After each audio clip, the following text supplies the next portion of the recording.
Welcome back to my Colorado mountain garden.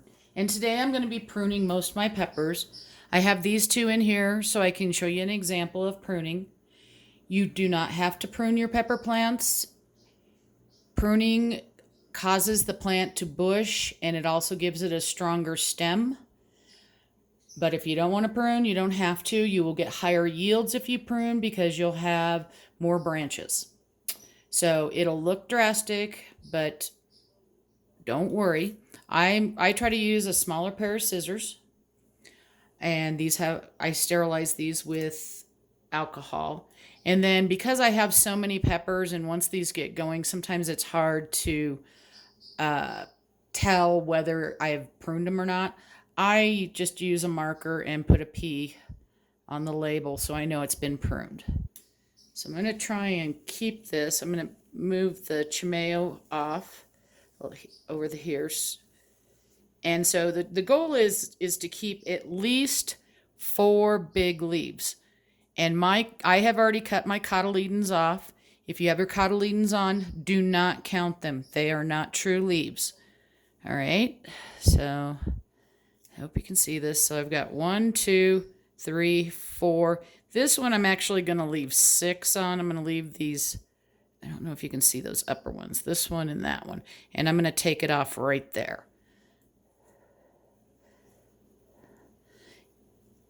Typically, I don't leave more than 6 on. But sometimes as the pepper grows, it's just easier to leave an extra leaf.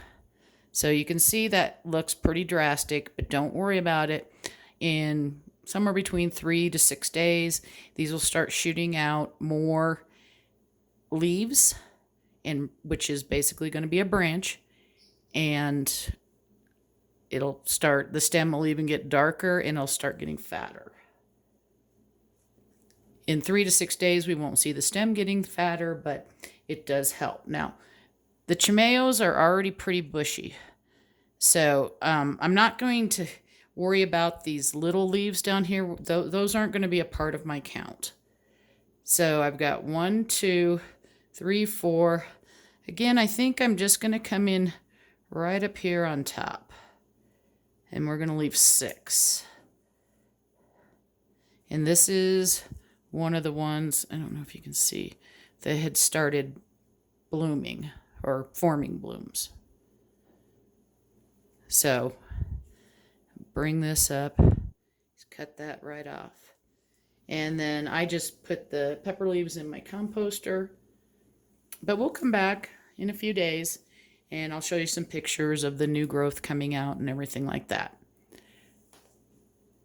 If you have any questions, please just ask. And for those of you that are on my local Facebook page, if you're not sure where to prune it, feel free to send me a picture and I'll do my best to steer you in where I think you should cut it at. Happy gardening.